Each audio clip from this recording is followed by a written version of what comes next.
কওঁ। এই মই যোৱাকালি আপোনাৰ কিবা এটা কামত মোৰ ঘৰৰ ওচৰতে মই ওলাই গৈছিলোঁ। তো ওলাই যাওঁতে মই পুলিচ চেকিং পালোঁ।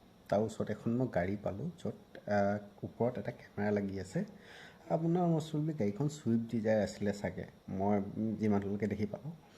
আৰু তাত মানে চেকিং কৰিলে আমাৰ গাড়ী, মোৰ দৰ্জা খুলিলে, তাৰপিছত ডিগ্গি খুলিলে।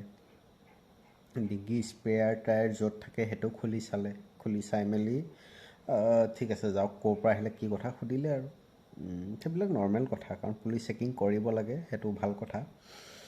কিন্তু ইলেকশ্যনৰ সময়ত যে এই চেকিংখিনি চলি আছে, আজি ডিগ্গি খুলি চাইছে, আজি মানুহৰ গাড়ীৰ ভিতৰত আপোনাৰ গ্লভ বক্স খুলিছে, গ্লভ বক্সৰ ভিতৰত মানে আপোনাৰ কি আছে কি নাই চালে। আৰু আটাইতকৈ আৰু চবতকৈ জমনি কথাটো হ'ল, কালি যিজন পুলিচে মোক চেক কৰিছিলে, মোৰ গাড়ীৰ পিছফালে মানে ডিগ্গিত মানে আপোনাৰ এই যিটো আমাৰ পাম্প এটা পায় ন, আমাৰ যিটো চকাত হাৱা দিব পাৰি গাড়ীত কানেক্ট কৰি, সি সেইটো পুলিচ কেমেৰা বুলি কৈছে।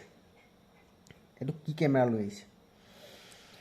সেইটো মানে আমাৰ অসমৰ পুলিচ কিমান মানে পঢ়া শুনা কৰি চাকৰি পায় সেইটো মানে ক'ব নালাগে, কিন্তু মোৰ মানে হাঁহি উঠিলে এই কথাটোত। মই তেতিয়া ক'লোঁ যে ছাৰ এইটো গাড়ীত চকাত পাম্প দিবলৈ ৰাখিছোঁ। তেতিয়া একো মুখে নামাতিলে।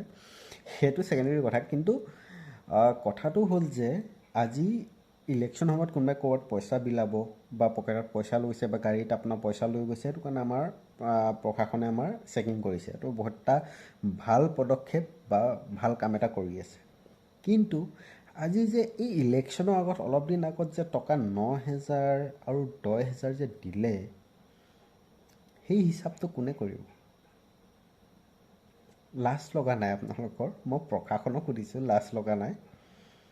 চোৰৰ ঘৰতে আপোনালোকে চুৰি কৰি আকৌ চোৰৰ নিচিনাই আপোনালোকে প্ৰশাসনে মানে এটা প্ৰশাসন হৈ আজি সাধাৰণ ৰাইজক আপোনালোকে এইটো শ্ব' কৰিব বিচাৰিছে যে আমি শুদ্ধ।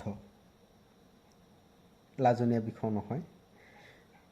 আৰক্ষী আৰু প্ৰশাসন যেতিয়া আপোনালোকে চাকৰিত জইন কৰে, আপোনালোকক এটা শপত খাবলৈ দিয়ে যে আপোনালোকৰ পৰিয়ালৰ বা নিজৰ ঘৰৰ মানুহ হ'লেও আপোনালোকে যদি কিবা ভুল কাম কৰে আপোনালোকে এৰেষ্ট কৰিব বা তেওঁক উচিত শাস্তি দিব। কিন্তু আপোনালোকে সেই ড্ৰেছযোৰ পিন্ধি যে আজি এনেকুৱা নীলাজ এটা কাম কৰি আছে, চৰকাৰখনৰ কথা মতেই বহুত লাজনীয় বিষয়। ধন্যবাদ।